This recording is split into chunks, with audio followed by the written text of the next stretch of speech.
قیم اور ابن تیمیہ دا شاگرد ہے، لیکن انہیں لکھ دیتا ہے صفحہ نمبر انہیں 61 تے لکھ دیتی ہے گل، اور بڑی عجیب و غریب انہیں گل لکھ دیتی.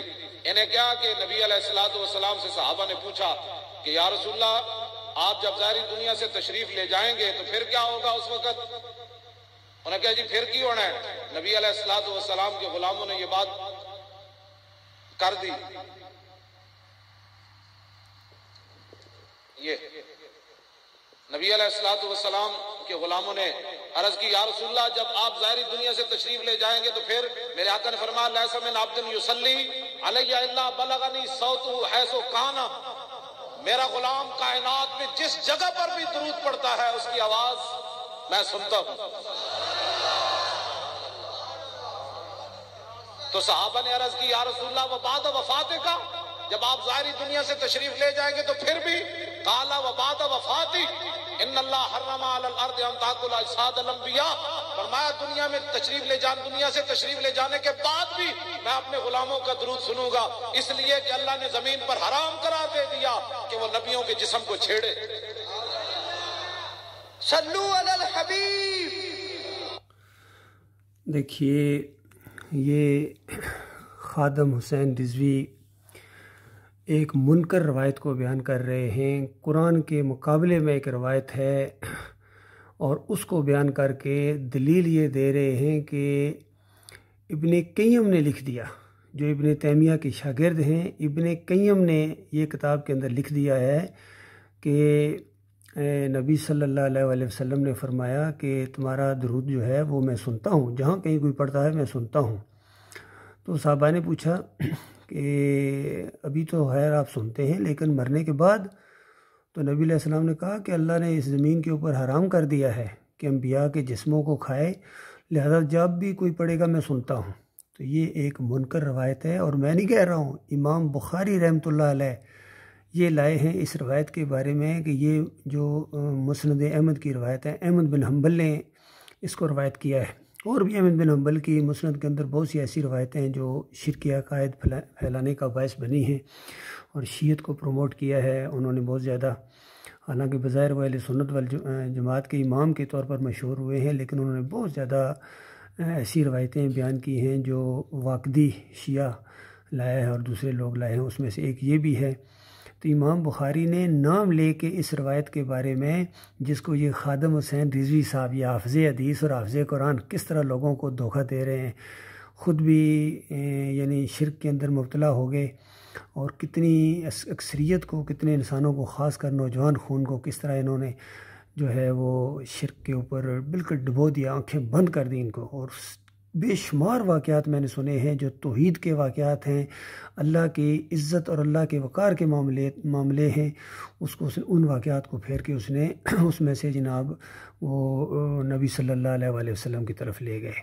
اور بالکل قرآن کی وہ جو آیت ہے سورہ البقرہ کے اندر کہ لوگوں میں کچھ ایسے ہیں جو اللہ کے علاوہ دوسروں سے اس طرح کی محبت کرتے ہیں جس طرح کی محبت اللہ سے کرنی چاہیے، اور جو مخلص مومن ہوتے ہیں وہ اللہ سے شدید محبت کرتے ہیں.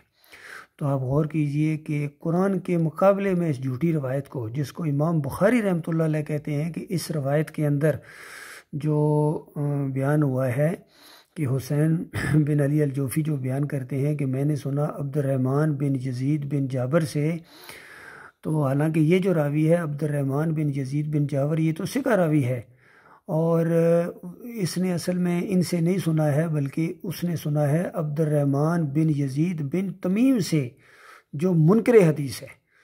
اور اس طرح منکر حدیث کی جو ایک روایت تھی، دادا کا نام جو ہے وہ جابر سے کی بجائے وہ تمیم ہے اصل میں، تو اس طرح ایک نام کو بدلی کر کے اس نے حسین بن علی الجوفی نے دانستہ اس جھوٹی اور منکر روایت کو جو ہے نا وہ صحیح ثابت کر دیا.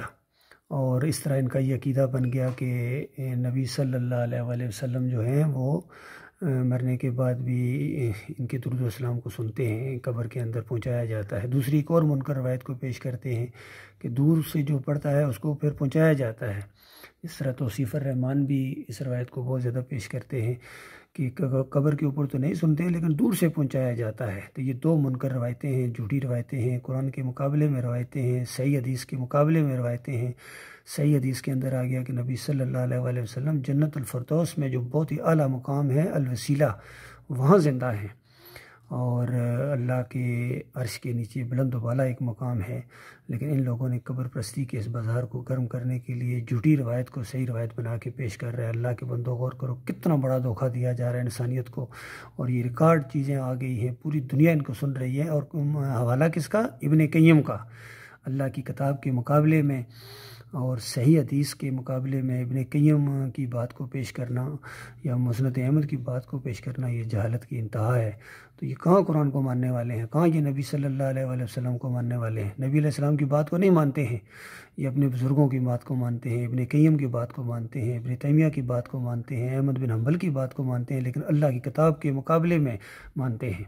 اور اللہ کی کتاب کے اندر جو چیزیں آ گئی کہ تمام معاملات اللہ کی طرف رجوع کرتے ہیں، تمام چیزیں جو ہے وہ اللہ کی طرف جاتی ہیں، اور مرنے کے بعد قیامت سے پہلے روح واپس نہیں آ سکتی۔ انک لا تسمع الموتیٰ، آپ مردوں کو نہیں سنا سکتے ہیں، جو اس دنیا سے چلے جائیں وہ نہیں سنتے ہیں، قیامت تک نہیں سنتے ہیں۔ وہم عن دعائہم غافلون، ان کی دعاؤں سے بالکل غافل ہیں۔ اسی وجہ سے بخاری کی ایک اور روایت ہے، جب قیامت کے دن حوض کوثر پر نبی علیہ السلام پلا رہے ہوں گے پانی، تو کچھ لوگ لائے جائیں گے اور نبی علیہ السلام تھوڑی سی تیاری بھی کریں گے ان کو پانی پلانے کے لیے، لے کر فرشتے بیچ میں حائل ہو جائیں گے اور ان کو پیچھے کھینچیں گے۔